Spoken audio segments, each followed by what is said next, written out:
Chapter 2: Rumors and Ramifications.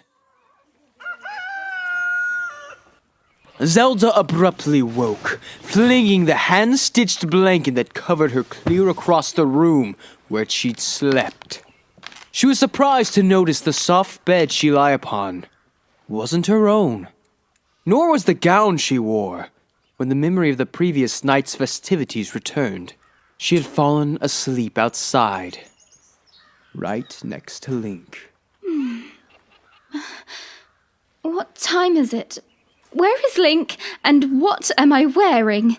She exclaimed, swiftly sitting up in the bed as she attempted to get an idea of her surroundings. It's 11 o'clock in the morning. Came the voice of Impa, who sat idly rocking in an old, creaky chair at Zelda's bedside. Apparently, she had been watching over her the previous night. And if you must know, Link is just outside this humble abode.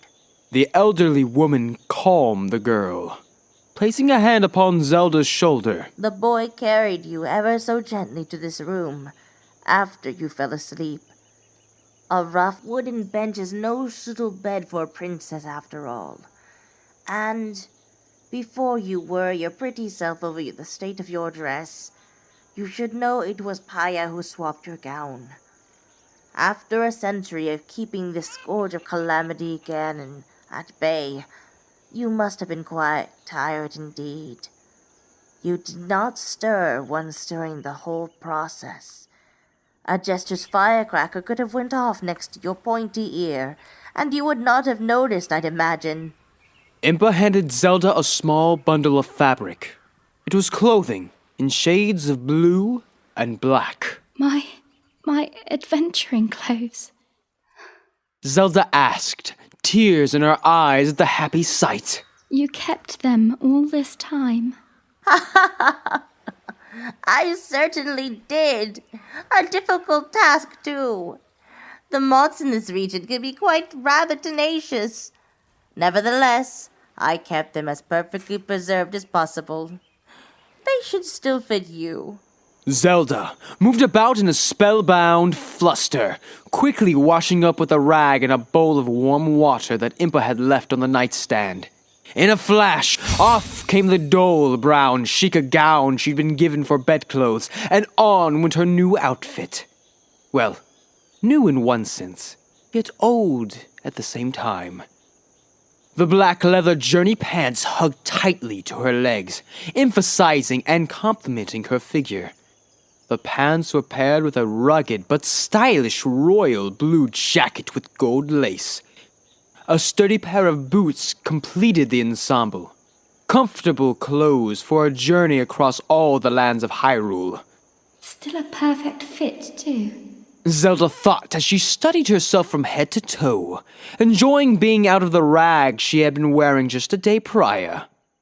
She wasn't vain, of course, but deep down, she was still a princess. So, where again is Link, Impa? As Zelda asked, turning to face the woman with a smile, proud of her new outfit. He is right outside. A true warrior always trains his body and mind, princess, even in peaceful times.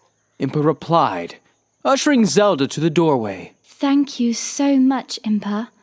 You've done so much for me. Thank you for keeping what little remained of me in the past intact. And thank you even more for never giving up on me, nor on this kingdom. I am truly in your debt. Zelda bowed deeply to the woman, then turned and walked out the doorway, making her way past the furniture. Eagerly heading to the front door, Zelda nearly bumped into Paya, who was again carrying a silver platter. This time, the Sheikah girl was much swifter to prevent the fruits and vegetables she had on the large, rounded plate from dropping, catching every piece like a juggler, and doing a quick spin to avoid falling into Zelda's arms. Oh my goodness, I really need to start watching where I'm going. So sorry. Paya said with a nervous look. Link is right outside, waiting for you. He's been training in the yard for most of the morning. A faint blush colored the girl's cheeks as she made her way back to the kitchen. That Master Link is a very talented swordsman. Indeed he is. And a good morning to you as well. Zelda replied, smiling back as she headed out the door, though a subtle glint of jealousy shone in her eye. The princess walked outside to the delightful sound of the birds singing and giggling children playing a game of chase with the cuckoo. She inhaled the fresh air deeply, taking in its scent of dandelions and water lilies wafting onto the warm breeze from the nearby ponds. A good morning indeed. She thought as she strolled over to where Link practiced. Zelda approached Link slowly, halting roughly 20 feet away on the small, grassy hill behind Impa's home. The young man had freshened himself up last night, it seemed, and wore his sky blue royal champion tunic, though without the rugged chainmail this time. He dashed and danced about in front of her, swinging his sword in graceful motions, totally focused, dealing strike after strike, each with enough force that the wind tore through could shake those watching nearby. Impa's attendants, the keepers of the village's peace, stood with their mouths agape, astounded by the knight's display of speed and swordsmanship. They watched his training with eager eyes, hoping to learn what they could from the experience. Zelda, too, was in awe of her knight's impressive ability. Walking closer to where he practiced, she decided to try to get his attention. Good morning, Link. I do believe the war is over. She said the words with a joking smile, but he seemed not to even notice her. Realizing that she'd failed to attract his attention away from the mock battle, the smile faded from her. Her pretty brow began to furrow ever so slightly into an agitated frown. I said, oh hero, the war is over now. Zelda called again, hand cuffed over her mouth, nearly a shout, but not quite. It seemed to do the trick, and Link snapped to attention, facing away from her. Finally, now that I have your... Zelda had a raised finger and her eyes shut and prepared to enter a long diatribe, but was caught off guard by Link's erratic change of behavior as the knight spun around and darted away from her. He hadn't halted his training because she'd called, but because he caught the scent of food. Was that fresh cuckoo eggs tossed together in a savory mushroom omelet, paired on the side of sweet, succulent, mighty bananas? He thought. He nearly did not notice the princess at all as he ran past her. Fortunately, the young man did notice her, along with her dumbfounded expression that he would pass her by without so much as a hello or good morning, stopping as fast as he took off. Link paused, suspended in front of her, almost in midair, before immediately attempting to rectify the awkward situation. He turned back to face her and bowed so hard and so fast that his knees seemed to split the earth open. Zelda couldn't help chuckling to herself at his foolish antics when teased with the prospect of food. Finally, possessing his undeniable attention, she spoke. Link, good morning. We should... Yet before she could utter another word from her mouth, Impa stepped into the doorway to interrupt them. Zelda sighed. It seemed she couldn't get a word in edgewise if her life depended on it. Zelda, Link, about what was said last night. The wise woman spoke, motioning them to come to the morning picnic that Paya laid out beneath a tall widow tree on the other side of the house. Let us have breakfast and we can both get you on your way. There is so much work for all of us to do. The realm cannot wait a moment longer, Your Highness. Sitting next to the wonderful spread Paya had graciously prepared for them, the four began to speak of the important matters mentioned the previous night. My dear princess, you must begin the long journey of healing your kingdom. Impa said to Zelda, squeezing the girl's hand. Link, seated beside the princess, was too busy eating than listening to the conversation. It had always been the case that Link would get lost in discussions of politics, or when made to listen to some long-winded speech. Those sort of things tended to bore him. Impa, how do you propose we begin? Zelda asked with a nod. The people here have been through so much, and I don't think anyone can spare the sort of resources necessary to help rebuild the Great Kingdom as it once was. How could I ask that of them? Everyone has lost and sacrificed so much as it is. Don't worry, Princess. I've already sent word through courier to the 3 greater noble houses of Hyrule. I would have you know they were unscathed by the terrible claws of the Calamity. They should be able to help us. The letter I sent them joyfully proclaims that their princess has indeed returned, and that they must remember their oaths to keep their pledges to the crown. They must send men willing, rupees, food, and whatever other aid that is necessary to help in the rebuilding of the heart of the kingdom. It would be the least they can do for the princess who saved them. After all, whether they realize it or not, were it not for you, Ganon's malice would cover the world in desolation and darkness, and all would have succumbed to the same terrible fate. Thank you, Impa. Zelda replied, hands pressed against her chest. But I still need to help the people who are here right now. It will take many, many days before they could even receive word of what has taken place here. And that goes without saying if they even remember they had a princess at all. It has been over 100 years. Link paused.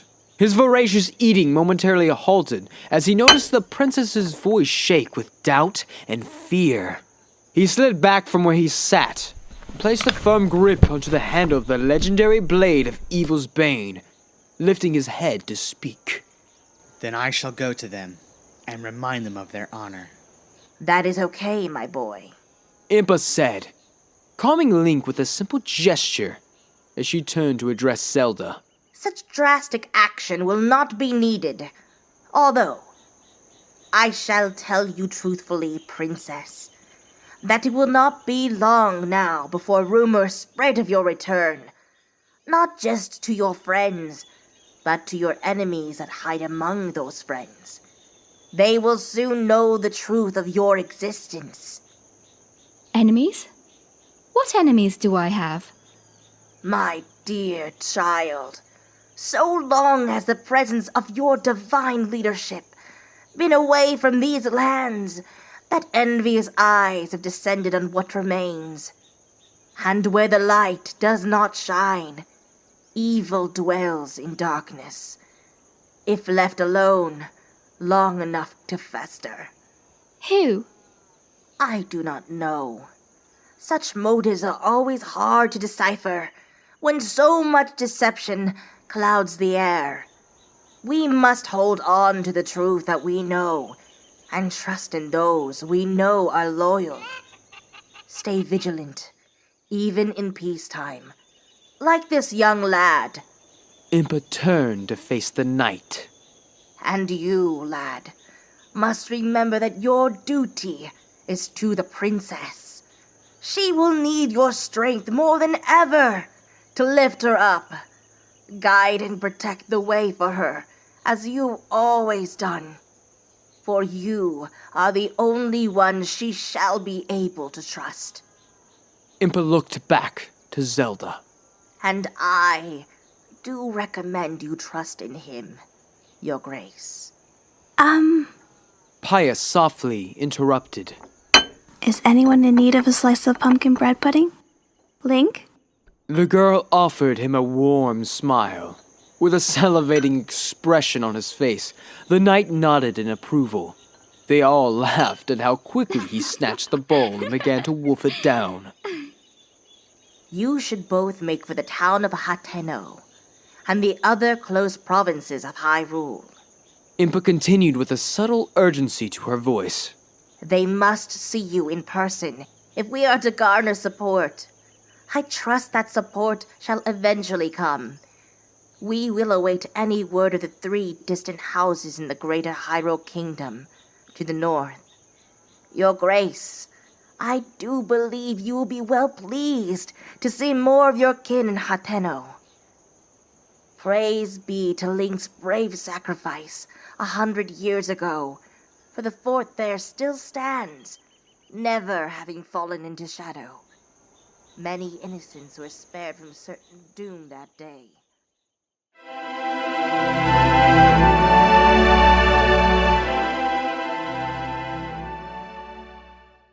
The group soon headed back inside to gather their belongings, while Impa and Paya helped them prepare, scurrying about to fetch horses, packs, and all sorts of supplies for the journey across Lower Hyrule Kingdom. Zelda had been in the midst of packing some clothing Paya had laid out in the bed for her, when she happened to notice a notebook of sorts curiously lying open upon the nightstand. Not being one to overlook such things, the princess picked it up out of curiosity. Perhaps it is a recipe I might share with Link, since Paya turned out to be a pretty good cook if I do say so myself. Or maybe it is an old Sheikah mechanical manual, perhaps left behind by Pura and kept in Paya's care. She hoped that was so, even more. To her shock and surprise, it was neither of those things. It was Paya's diary. Intrigued, she couldn't help but read what was left so brazenly out in the open for anyone's eyes to see. One peek couldn't hurt. I won't even turn the page. As her eyes flowed over the page line after line, she heard creaking steps begin a swift climb up the stairs toward the room. Her hair sprung and stood on end as she thought for certain that she'd been had. In a quick flutter of embarrassment, she moved to toss the journal across the nightstand.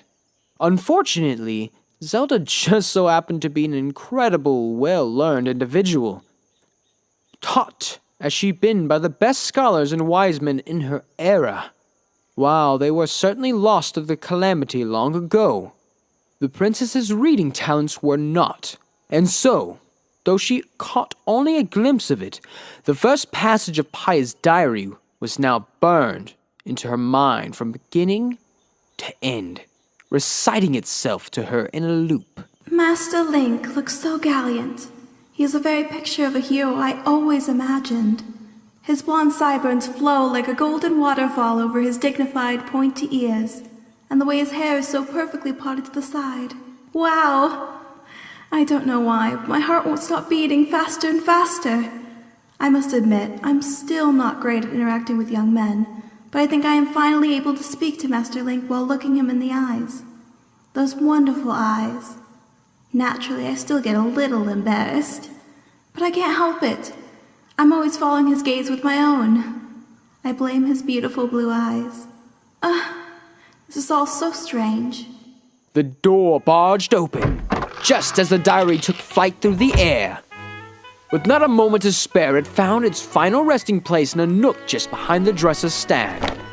Paya entered the room then, in what seemed to be quite the hurry, clumsily stumbling and stammering into her room. Zelda stood there, looking disheveled, her eyes wide, one hand in her pack while the other pressed firmly upon the mattress of the bed. Surely this did not look suspicious at all. The princess's heart drummed, as though it wanted to burst from her chest, and do a dance along the two girls. Did Paya see that I was reading her diary? I couldn't bear to be caught doing such a dreadful thing, She thought, feeling guilty, even as her jealousy piqued at the words written by Paya, about her sworn protector. What more is there to that story that I did not get to see? She pondered. Paya! Zelda exclaimed. Thank you again for everything you've done. And the clothes too. I am so grateful. Voice all but dripping with suspicion, as she tried to hide her guilt and jealousy simultaneously from the Sheikah girl. Of course, Your Highness. Paya replied, pressing her index finger firmly together in nervous embarrassment. even as she was taken aback by the princess's peculiar behavior. Princess, may I ask you something? Zelda prepared for the worst, and dreading what she might hear come from her lips, braced for her heart to shatter into a million pieces. That she might come to find that Link had already chosen. Am I already too late? She thought despairingly. About Link. The Sheikah girl began. I had never seen him so happy until last night. In fact, I don't recall ever seeing him smile before now. He is probably so relieved, what with the fate of the world finally off his shoulders. He is so brave. Do you think he would be interested in... Oh, never mind. Please, forget it. The girl looked away sheepishly, letting out a wistful sigh. A shadow of puzzlement fell over Zelda's face. She didn't want to be forward with her feelings, but the idea of anyone else with Link would surely break her. Even so, she had to know. Would he what? The princess asked intently. It's not important, just a silly thought. Responded Paya. I'm sorry I overstepped myself. Sometimes I say things I don't really mean when I'm nervous. What is important now is helping you both on your quest. Do I make you nervous? Zelda asked. Well, no. I mean, yes. You are the princess after all. But you are quite different than I had imagined you would be. How so? You are much more beautiful than I was told by Grandmother. It's such an honor to be in your presence and to have you stay in my room. And Grandmother said now that you are back, you are to fulfill your royal destiny. That means you must be married when you are 18, does it not? Will you be looking for a suitor now that peace has been established? Though I should say, Your Grace, you'd be hard-pressed to find a suitor more wonderful than Link, I should think. He is truly amazing. Zelda scoffed at the suggestion by pure reflex. Thank you for the compliment, Paya. But don't be absurd. Link is a wild ruffian. I'm hardly the type of girl that he would have eyes for. And, if you must know, Link and I are just friends. He is my night attendant, nothing more. Not that it could be more, even if I wanted it, which I don't. The old law forbids such things. Even I cannot undo such an ancient law from the foundation of time.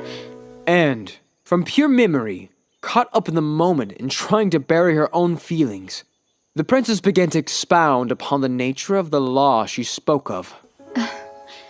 The law states clearly that a princess can only be promised to a man of noble blood or, barring that, a man from the lost holy order of knights, of which none exist, and haven't existed in over an age. Paya gave her a questioning look, confused as to why Zelda would feel the need to go into such a long-winded explanation. But Grandmother said the law must. I know what you would have me say, Zelda interrupted.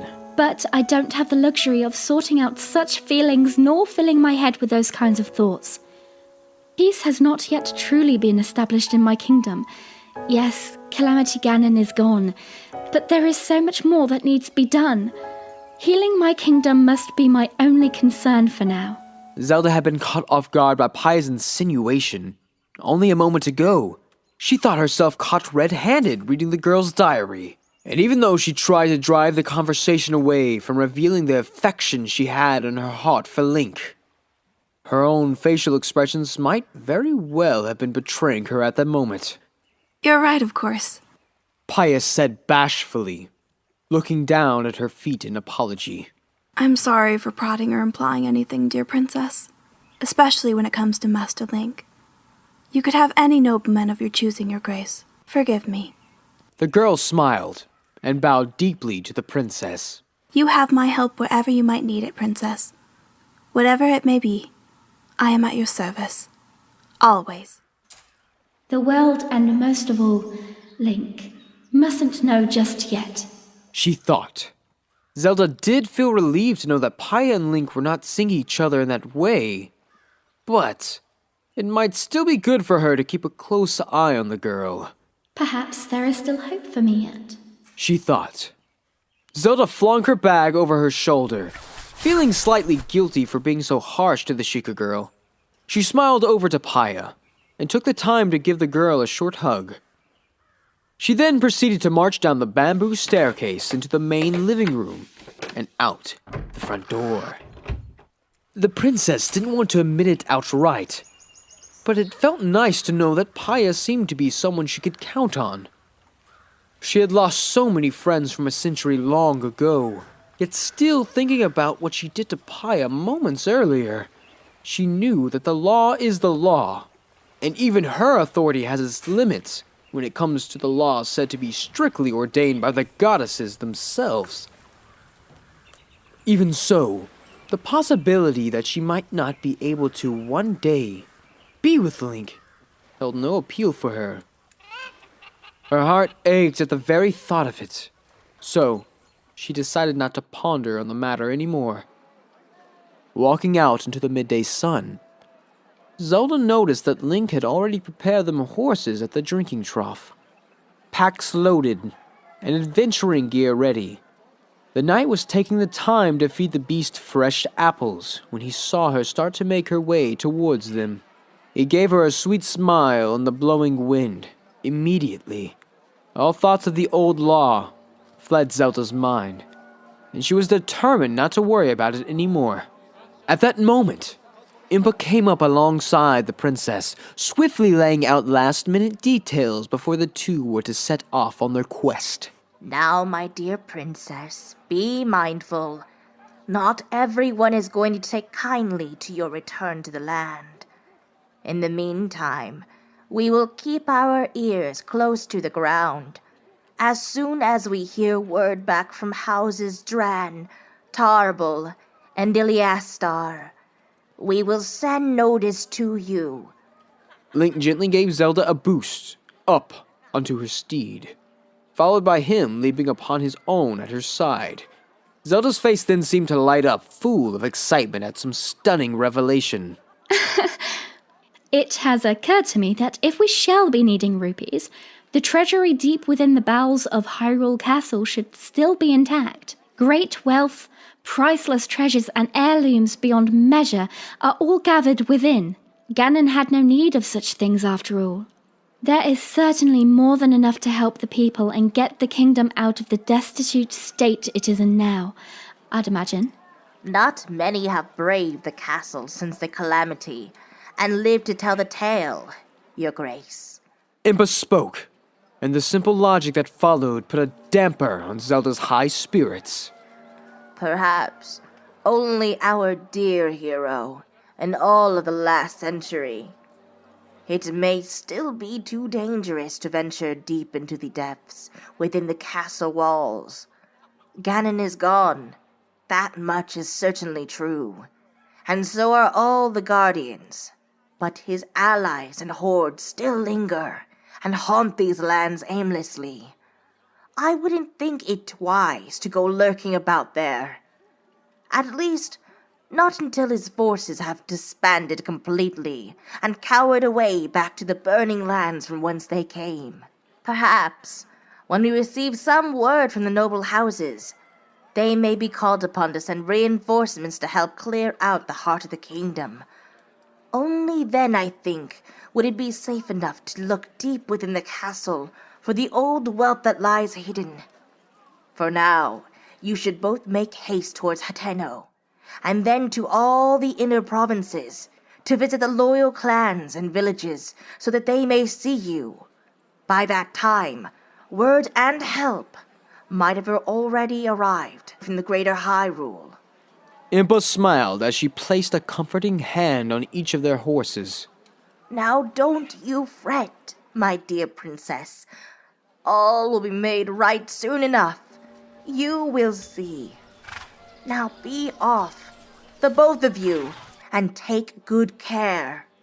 With that, she gave a hearty smack to the behinds of the horses that pair the adventurers sat upon. The horses took off at a gallop before Zelda even had a chance to say goodbye. They were now well on their way back, out in the open wilderness, heading toward Hateno village. Hateno was a small Hylian settlement, the new home of the many descendants of refugees who fell victim of the great calamity that decimated the great capital city of Illuminur, a name long since forgotten to the memory of this age. It is now known better in the common tongue and of its people as the Hyrule Castle Town. In truth, it had never been a town at all, but a grand city of kings. The jewel in the light of all the civilized world, leading in all aspects of culture, wealth, and prosperity. Only after a century, it had been left in a ruin and decay, with its remaining citizens scattered to the four winds of the kingdom. They were once doomed to remain as the pilgrims in their own land. Now, finally, the lost princess and her knight were on their way to grant restitution to those citizens and right the injustices done to them.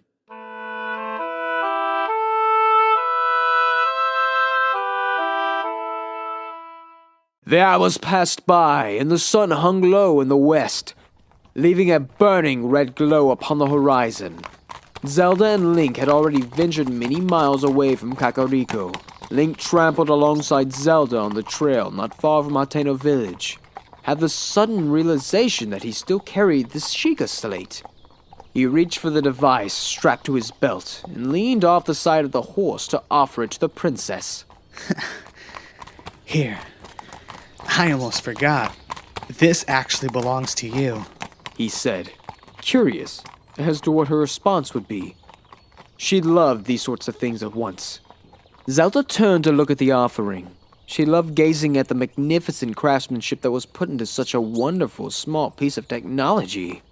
She could hardly imagine what sort of mystery surrounded the slate and how it functioned, imagining all sorts of magical powers that must have been bestowed in such a gift to allow it to do the marvelous things it could do.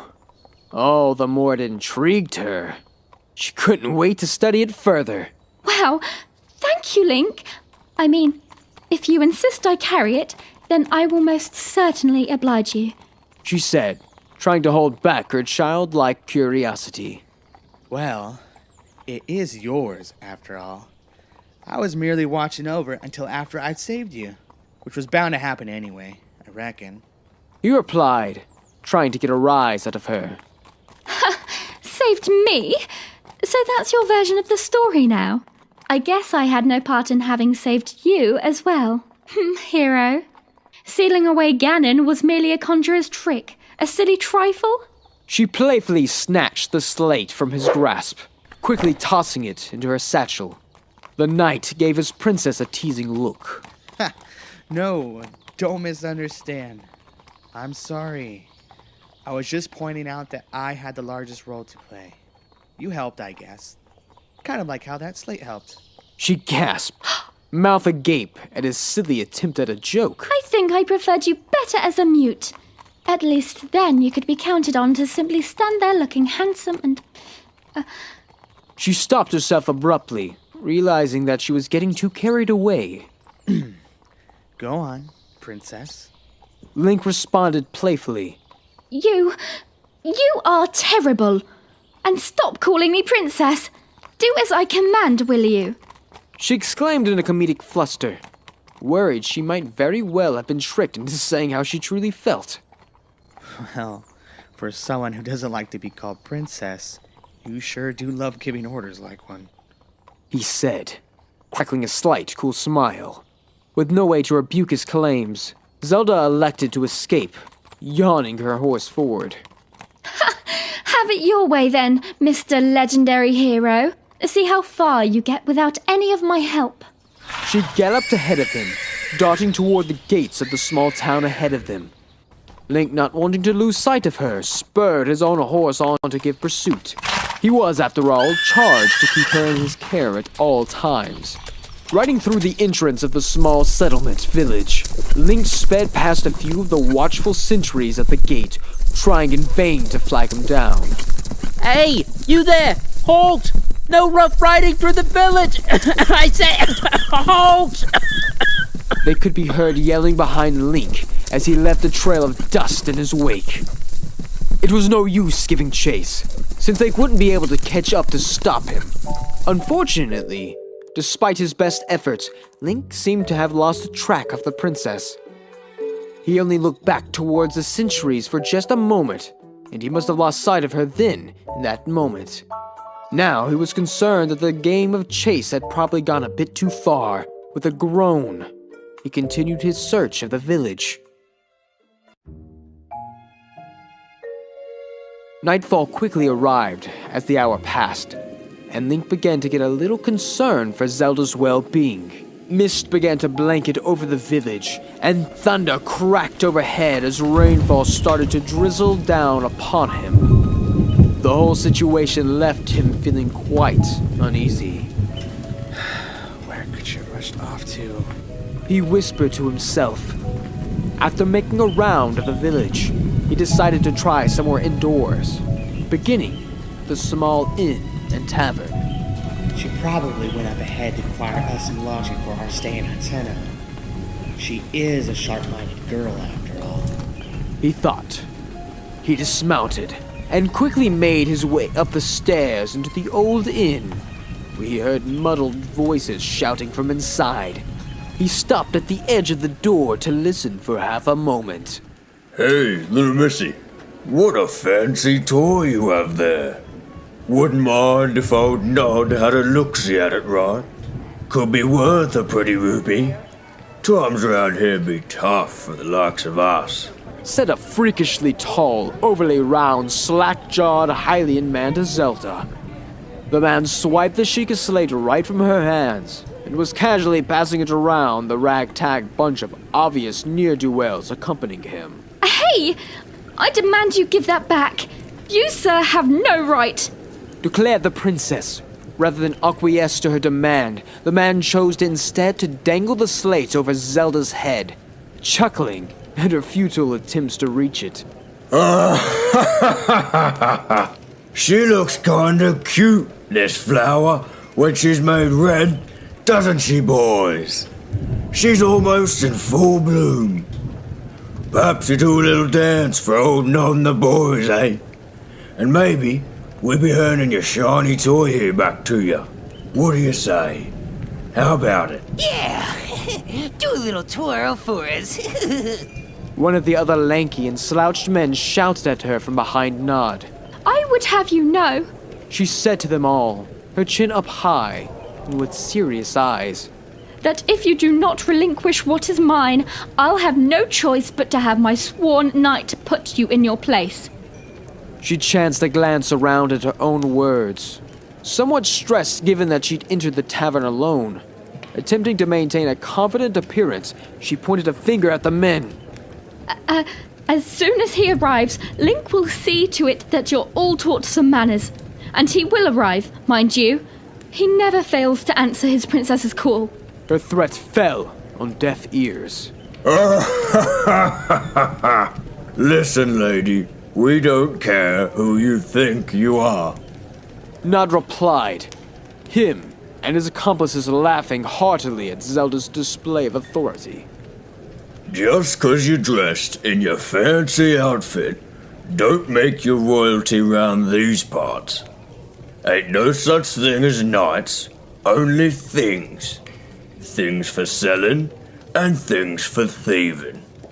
Now, why don't you go ahead and hand over whatever other things you might have that are worth something, eh? Enough! You heard the young lady. Link shouted, swinging down from a large and round hanging chandelier. In a flash, he moved between Zelda and her attackers, sword out and at the ready. He must have snuck in from above among the rafters, after hearing the commotion from behind the tavern door. Zelda's eyes lit up with relief at his timely appearance, and her heart pounded in her chest. Hey, listen. I should really warn you guys. He said, glaring about at them, while ushering the frightened princess behind him. You don't stand a chance against me. Look who thinks he's the champion beam splitter and guardian urn crusher of old. Nod mocked him as he and his group of scoundrels began to close in eagerly. Kid, there's 9 of us and 1 of you.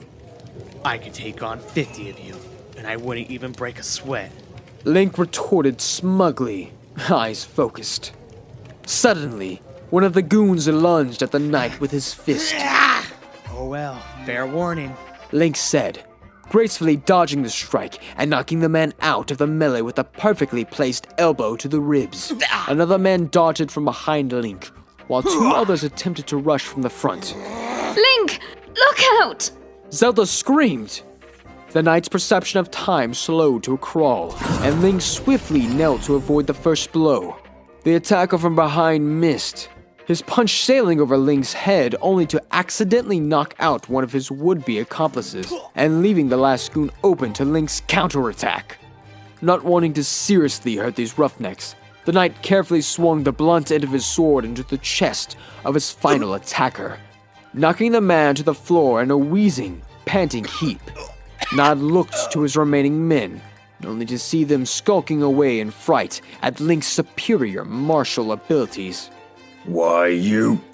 Nod growled and readied his burly hands for a brawl, intent on bringing the upstart hotshot down. Before he could properly strike, the tavern doors burst open, a flash of lightning from outside, lighting up the entire room. Standing before them all at the entrance was a mysterious cloaked figure. A woman? No, perhaps it was a young girl. It couldn't be certain. Silence! Seize yourselves and snap! She exclaimed as she paced through the doorway. With a crash and a flash, golden light bolted up from a device on her waist, shooting out her hands and through the air into Nod, shocking him with the fury of an electric current. Zelda and Link stared, confused, as to exactly what had just happened. Unfortunately, as quickly as the girl sent her lightning bolt at Nod, the device she was carrying began to smoke and shake, going completely haywire. The mysterious girl screeched in pain, shocking herself as she tossed the small tablet into the air. It hit the wooden floor with a loud clatter, its light blinking out as it bounced alongside the ground, crackling and popping as it shot hot sparks all over the place. It was then Zelda noticed that the device appeared to be another Sheikah slate. It was fashioned differently than hers, a more rudimentary design that seemed more of a crudely crafted knockoff than the original like her own. Could it be possible? Zelda thought. The device twisted and vibrated on the ground, sizzling with an electric current until finally exhausting itself of its power. With a tiny explosion, the knockoff slate was left a ruin on the floor, small flames burning away its remains. Nod, mostly unharmed, if somewhat fried, immediately scurried to what beaten friends of his still remained in the tavern. The tavern itself was an absolute mess, with chairs broken and splintered, tables flipped over and drinks spilled all over the floor. The bartender and innkeeper had hurried together behind the front booth since the argument broke out, praying to the goddesses simply for the noise and commotion to quiet down. All in all, the place looked as if a horde of bokoblins had sacked it. Big sis, so sorry. We didn't know. Nod wailed before the stress and injuries caught up with him, and he fainted in the arms of one of his companions.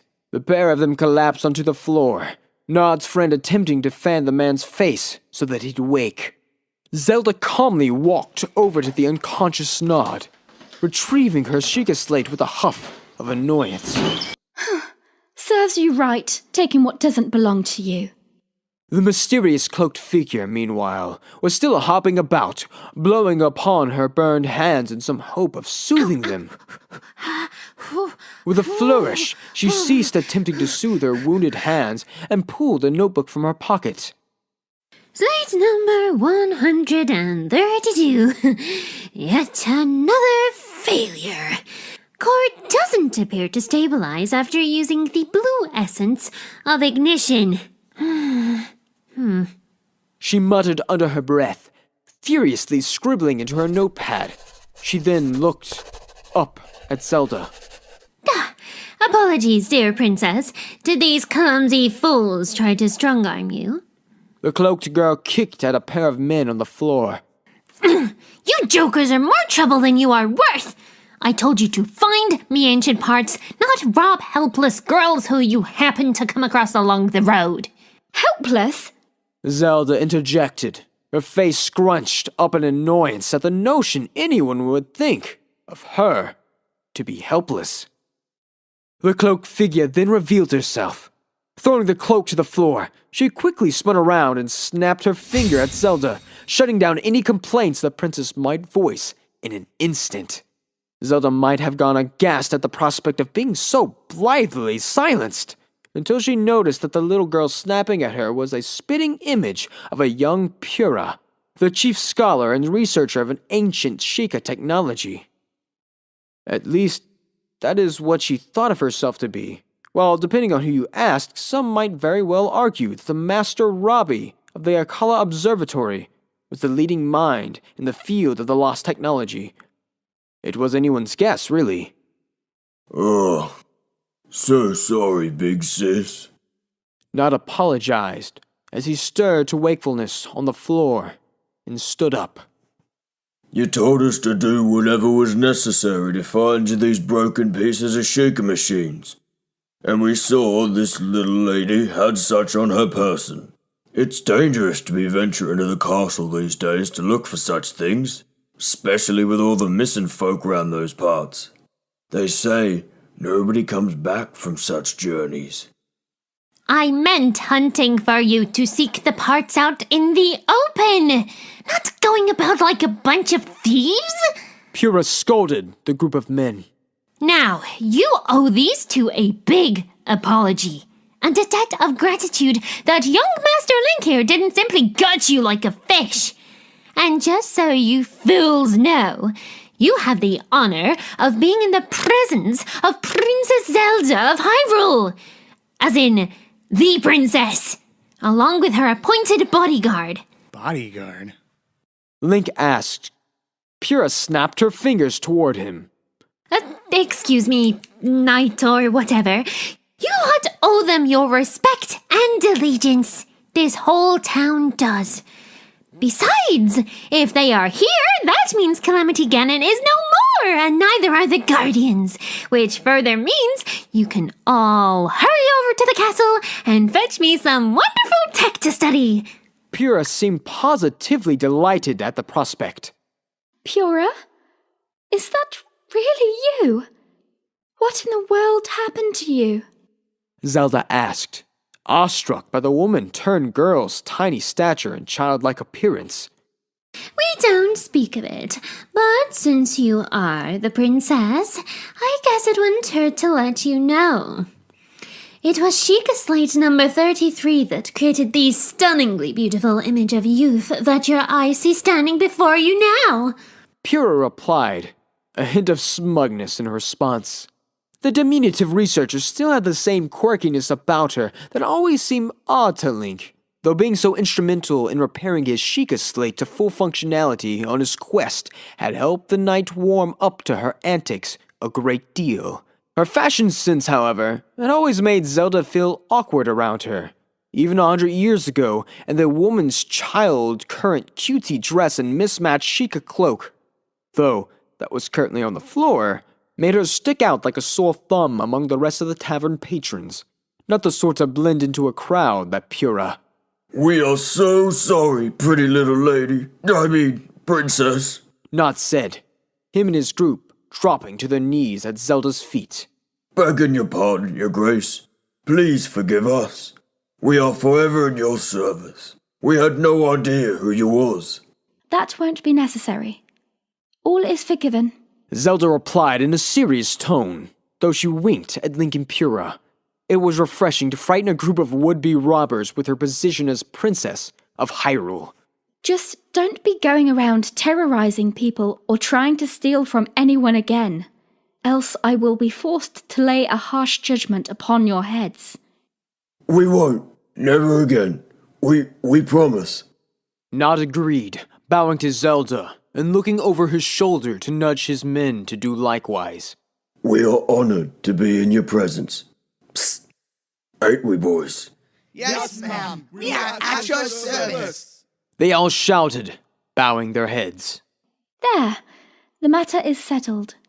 You may all rise now that we have that messy business out of the way. The princess spoke with a smile, motioning with her hands for them to rise. Oh dear me. Innkeeper, it is quite all right for you to come out now. I do believe this lot won't be giving you any more trouble. We'll pay triple the going rate for a night's stay. At the girl's words, the bartender and innkeeper sluggishly made their way out from behind the counter. Link, in the meantime, wasn't so certain of their ability to hold to Zelda's claim of triple the going rate. He scrounged in his pockets to see how many rupees the pair of them had. He came out with 57. Hardly enough to cover a single night's stay, let alone triple a rate. Perhaps the princess forgot that she wasn't in the company of her royal caravan, and didn't have the luxuries of endless money at her behest. She'd made a deal that she would have normally been able to keep, but with Link's resources drained after battling the Calamity, he had no way to cover the expense. He felt a nervous sweat beginning to bead across his forehead. He didn't particularly want to interrupt Zelda with the bad news and tarnish her reputation in the process. Fortunately, his saving grace came in the form of the innkeeper's own humble generosity. Dear me, you honor me far too much, fair princess. The innkeeper said, waving his hands and bowing to Zelda. It is I who is blessed just to have you under my humble roof. Please, stay as long as you like. We'll bring warm food and drink for your strong friend. Well, we must still pay you at least what the room is worth. I wouldn't want anyone to think I was taking unfair advantage of such kind folks such as yourself. Link, please pay the good man his price. Responded Zelda, looking to Link with a smile. Well, if you insist, Your Grace. Young lad, the price for a standard room rate is 56 rupees. And I assure you, it is the best price you'll find in this part of town. 56 rupees? If you think I'm being unfair, I urge you to go outside and sleep among the trees. There's a powerful heavy dew in these parts. You'll find yourself in the morning slippery than a fish, and I could promise you that.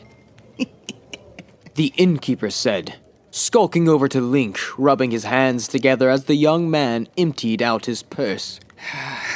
I guess 56 rupees is fair, if it includes meals. Here you go. Here's your 56. And that only includes dinner, lad, just so you know. Only dinner? Fine. The knight handed over the rupees, tossing the last remaining green gem back into his wallet. Phew, that was close. I guess I'll just have to hunt our breakfast before she wakes. Now, princess, what brings you to Hateno? More importantly, what brings you to me? Pura questioned Zelda curiously. Actually, Pura, we came to see the people here and to let them know that it will be safe to return to the capital just as soon as word reaches the remaining houses and clans of Hyrule. Zelda replied, a glimmer of hope shining in her eye as she gazed at the growing number of people gathering in the tavern. Everyone may now begin making preparations for the journey home. That sounds wonderful and all, princess.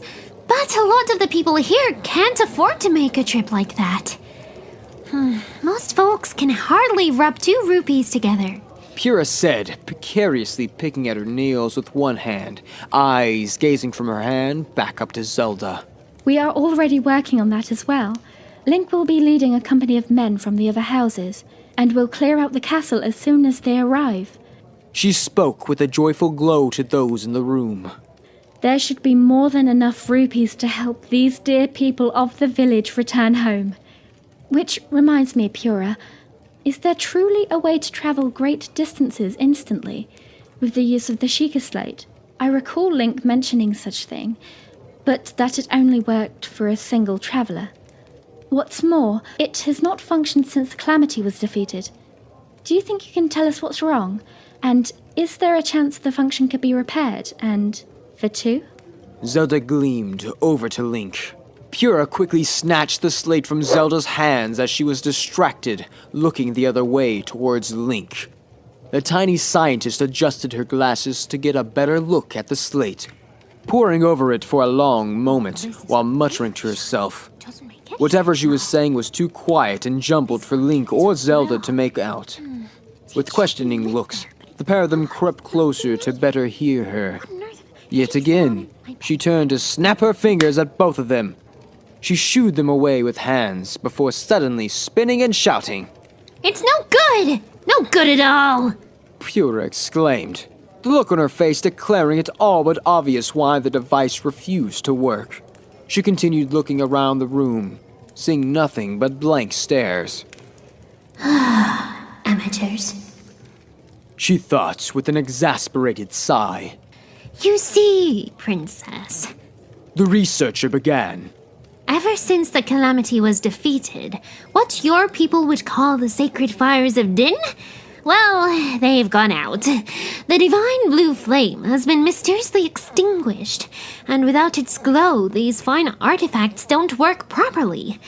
Not to mention that I just don't have the necessary materials, no thanks to this lousy lot, to fix your slate. She shot a fiery glare at her hired mercenaries before continuing. In truth, I must admit that even I cannot replicate the wonders of the slate anew. I've tried over 100 times, all to no avail. Its mysteries evade me, and even though I hate to admit it, I haven't learned all there is to know of these machines. With that, Pura returned the slate to Zelda, a defeated look on her face. Well, below the castle. Yes, we detected there to be wells of energy down there. Possibly rivers flowing with the sacred fire. However, try as we might, we never could reach the source before Calamity struck. I feel it's all connected, somehow. Pura said solemnly. I see. Then I am afraid we are left with a conundrum. We will simply have to wait until help arrives. Considered the princess, fingers cupping her chin in contemplation. Nod made his way over to the two of them, while Link assisted the innkeeper with cleaning the mess in the tavern. Big sis? What do we do now? The moniker jogged Zelda's memory, and she cocked her head in curiosity. That's right. These men have been calling you Big Sis this whole time. Why do they call you that? As far as I recall, your only younger sister is Impa. Before Pura could respond, Nod clumsily blurted out an answer. Well, it's because she's been keeping a watchful eye over all of us. She's been watching the whole village since I can remember, and... Nod paused a moment to look about the room with an apprehensive stare. And? Zelda asked, tense with anticipation. Well, because she never grows old. She's been tampering with strange old magic, some say. Nod explained, nodding his head in a way that implied the rumors absolutely had to be true. Move over, you. And it's not magic. There are no magical phenomena that cannot be explained by science. What am I saying? It's not like the likes of you would understand anyways. Pura shouted, shoving Nod out of the way with her elbow and giving Zelda a formal-looking bow. Princess, if it concerns you, I'll be at my study at the top of the hill. We may address the town formally in the morning. Many blessings on your long-awaited safe return to us, and I bid you good evening. Come along, all of you. The princess needs her rest. Zelda hardly had a chance to respond before the room cleared out.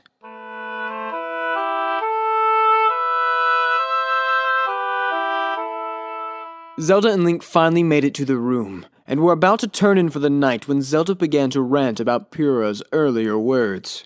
Need my rest? As if I was just a helpless little girl foolishly wandering about. The princess vented to Link from behind a dressing curtain. Link, for his part, was firmly focused on a dimly lit corner of the room in the opposite direction. Well, sometimes you are. Definitely not tonight. He whispered, quietly laughing to himself as he caught a glimpse of her silhouette flailing about as she threw off her day clothes, replacing them with a nightgown. Haha, very funny. She shouted, peering around the side of the veil to look toward him. And don't think I'm speaking to you again either. I still haven't forgotten about what happened on the road earlier. With the princess now properly dressed, the knight turned to face her. Zelda quickly hopped into the rickety bed the inn offered, and speedily threw the lone brown goat hide blanket over herself. Immediately, she turned away from Link, still stubbornly annoyed from losing the debate on the ride over. Well, go do whatever it is you do at this time of night. She called out to the young man, blowing out the candle near bed with a sharp breath. I'll see you in the morning. Good evening. Link, feeling that it probably wasn't proper for him to stay in the same room as her, particularly with the mood she was in, quietly left her to rest alone. He made his way outside the inn, to a nice spot beneath a tall apple tree. The night sky was clear of the storm clouds that had raged before, and the air was surprisingly comfortable. The knight thought it best to rest alongside the old, proud tree into the morning, rather than sleep somewhere indoors. It was just below Zelda's window anyways. Perhaps she does need her rest. Link thought to himself. As he looked up at the stars, he very gradually slipped off to sleep.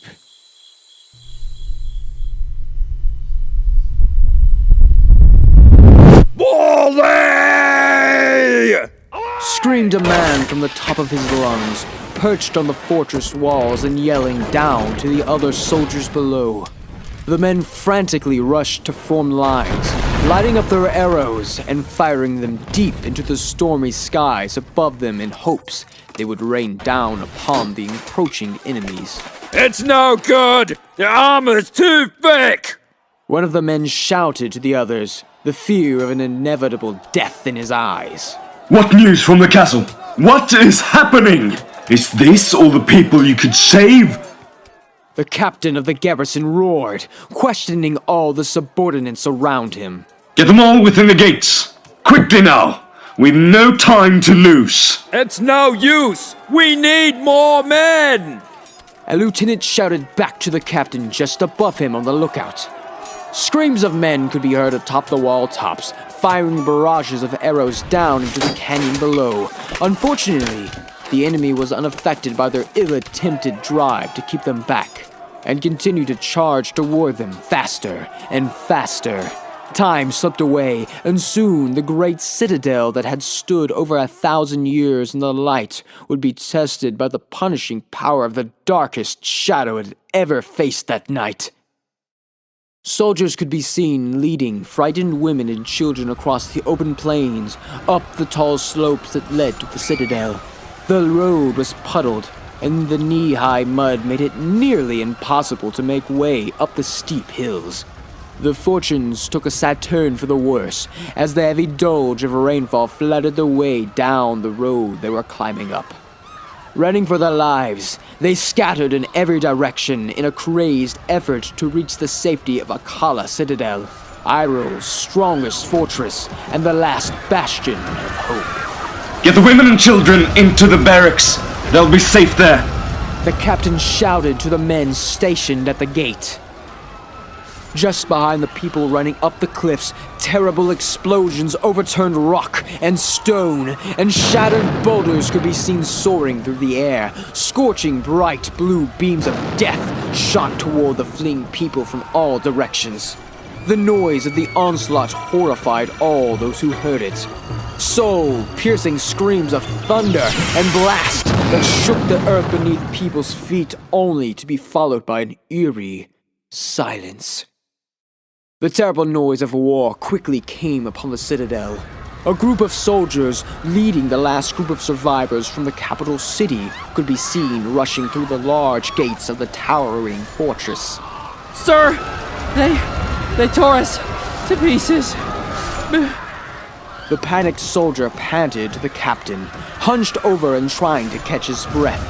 Before we realized what was happening, it was too late, and the city fell. We were split just when we thought all hope was lost. And we were about to meet our doom. Your son appeared. He saved us. He saved us all. And where's my son? Where is he? The captain shouted, grabbing the man by his armor and shaking him about in a panic. We do not know, sir. We were flanked and split. He alone drove the enemy back, and he had Her Majesty, the princess, with him, along with a few other men of the royal guard and some civilians. They couldn't follow us and fled south. The way was shut. Goddess be with them then. Goddess be with us all. Link's father whispered, disbelieving what was happening around him. His ears rang with noise of war in every direction. A woman's screams cut through the commotion, piercing through the armored gates, and the captain's eyes widened as he came to. He pulled himself together with a quick resolve as he heard the scream again, and several times after. He knew he had to save her, whoever she was, outside the gates.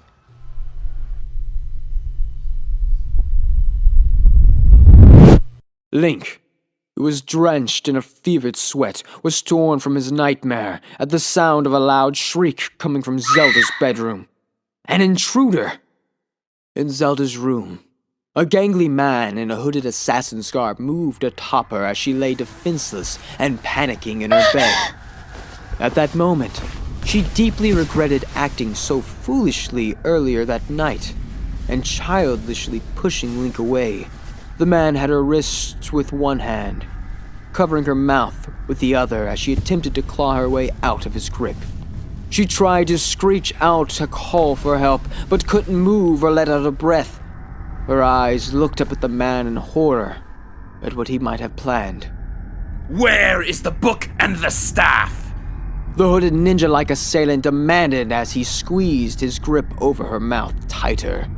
Where are you hiding them from us? We know you know where it is. Where is the rod? Zelda could only stare, terrified and confused. She had no idea what he was talking about. She shook her head in terror, tears beginning to float down her cheeks. Squeal, girl. Your boy Knight won't be able to save you now.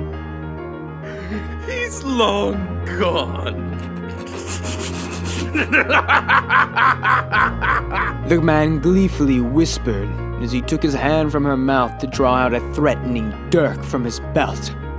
He gently feathered the edge of the knife down her cheeks and to her neck.